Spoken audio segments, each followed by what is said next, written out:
First and foremost, I want to give all glory, honor, and praises to Yahweh, Bahashem, Yahweh Shai. Double honors to the apostle elders, a great millstone who rule well. And salutations to all you brothers out there pushing this word in love, truth, sincerity, and humility.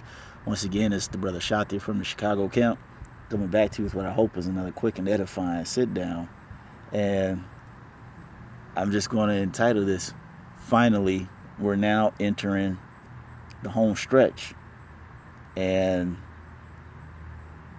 that's a term that most people say as far as when it comes to, the closing moments of a game. For instance, let's say there's a long distance marathon. Okay, that home stretch is when it's your last couple of yards and you can see the finish line. And in this spiritual race that we're in, it's the same thing. We're finally entering the home stretch. Because if you pay attention to the prophecies and what's going on, you can tell that we don't have a lot of time left. We're at the end of the end. We're finally entering the home stretch. And that brings me to Romans 13. And it says, and that knowing the time, that now it is high time to awake out of sleep, for now is our salvation nearer than when we believed. And I'm going to get that word nearer in the blue letter.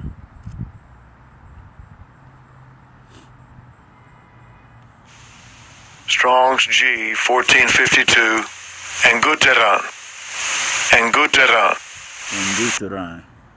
Near.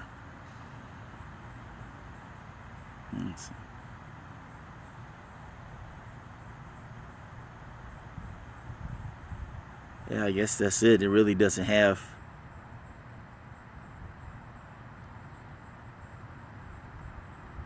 too much of a definition, but it just means that it's very close. All right, and it says the night is far spent, the day is at hand. This night being this hellhole that we've been in since, I'll just say even the past 400 or 500 years we've been over here in America. Okay, this nightmare is coming to an end, and it says the day is at hand. You got to remember that also goes with the precept where for Esau is the end of the world and Jacob is the beginning of that follows. Okay, the darkness that Esau represents is coming to an end, and our kingdom is soon to come. All right, it says, let us therefore cast off the works of darkness and let us put on the armor of light. All right, which is the truth. I believe that's in Ephesians. All right, the helmet of salvation.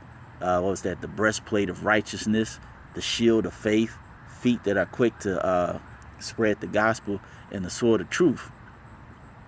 But this is a beautiful thing that we're now in the home stretch. As I said before, you got to stay occupied in these prophecies, because that's how you know this thing is very close. Occupied in prophecy.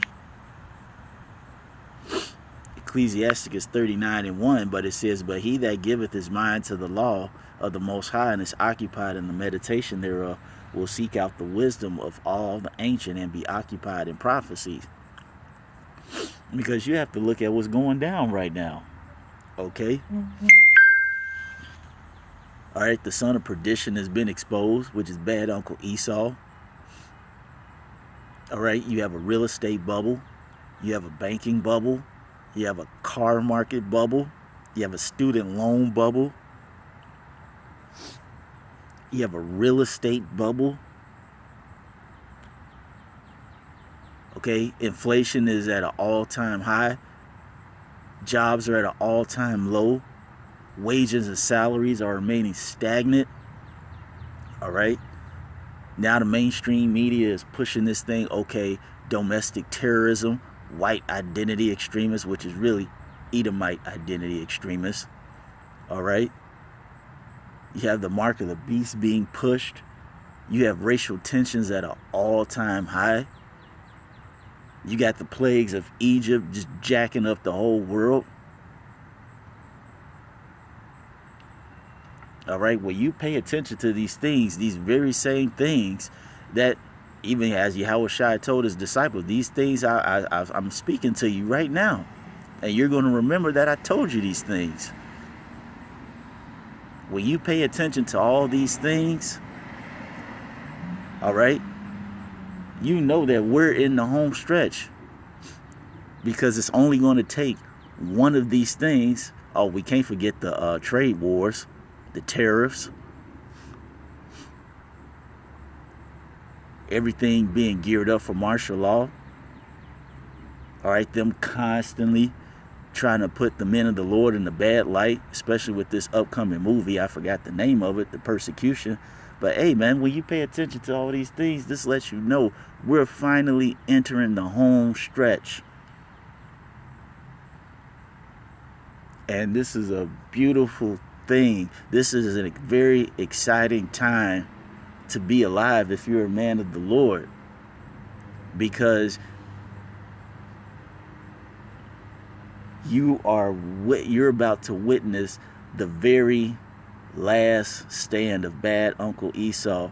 You are going through the last couple of whatever amount of time that we have in this wicked world, in this wicked flesh. You are experiencing the last moments of what, as the scripture says, is soon to be a bad dream. Like, you know what, let me get that.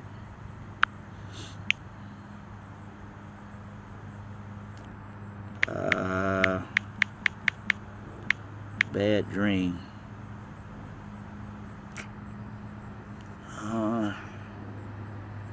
How did the scripture word it?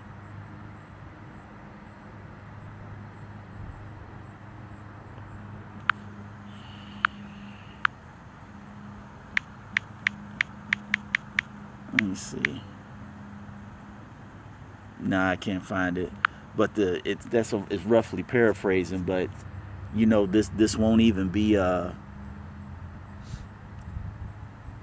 I forgot how I worded it, but it's like we'll awake, and this would be like this didn't even happen.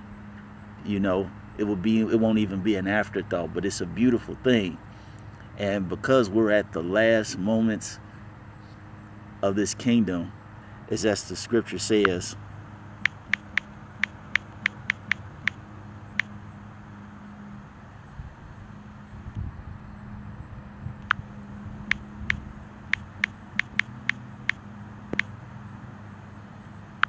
Okay.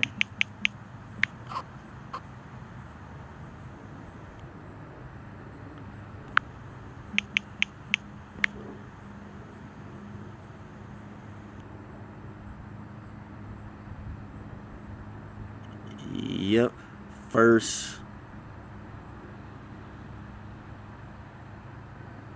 Actually, both of those are good. I think that's 1 Thessalonians and 2 Timothy. I'm going to get both of them. All right. It says, 1 Thessalonians 5:21, it says, prove all things, hold fast that which is good. And hold fast to what is good is this truth. All right.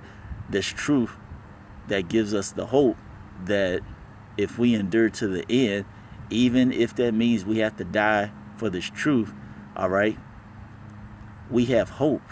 We have a resurrection to eternal hope and salvation through Yahweh B'Shem Yahushai. Okay? That's the beautiful thing that we hold fast to, this truth, our faith, our belief that the Lord is going to keep his word and promise us everything that he said he would if we endure to the end. And what was that other one? It was first. Okay. That was 1 Timothy. No, that was 2 Timothy, I believe it was. 2 Timothy 1 and 13. Let me see. It says, hold fast the form of sound words which thou hast heard of me in faith and love which is in Yahushua HaMashiach. Okay, let me get a few of these words of that word form. Hold fast the form. Strong's G 5296. Hupatuposis. Hippotuposis. And it says an outline, sketch, brief and summary exposition, an example, pattern, for an example of those who should hereafter believe, to show by the example of my conversation, mindset, that the same grace which I had obtained would not be wanting also to those who should hereafter believe. Strong's definition. A sketch, figuratively, for imitation, form, pattern. Okay, so it's basically saying hold on to the example or the pattern of sound words. Let me get that. Sound. Strong's G 5198. Hugiaino. To be sound, to be well, to be good health, metaphorically, of Christians whose opinions are free from any mixture of error, of one who keeps the grace and is strong. So keep the pattern of this truth, which is free from any type of corruption. So let's read that again. It says, hold fast the form of sound words which thou hast heard of me in faith, love, which is in Yahushua Mashiach. So basically hold fast to this truth in all its purity. Why? As I said before, we're in that home stretch, fellas. We don't have much longer in this place. Look around you. As I said before, everything is in a bubble that could burst any day. Morality is at an all-time low. But the beautiful thing is, the men of the Lord are being built up day by day by day. The breaches of the tabernacle of David are being filled. It's being put back together. And as the scriptures say, hey, when we start standing on our feet like this, hey, bad Uncle Esau's going down, and it's only a matter of time before we're back in our rightful place in rulership, ruling this entire universe in godly perfection. So with that being said, I want to give all glory, honor, and praises to Yahweh B'Shem Yahushai. Double honors to the apostle elders, a great millstone who rule well, and salutations to all you brothers out there pushing this word in love, truth, sincerity, and humility. With that, we're going to say shalom.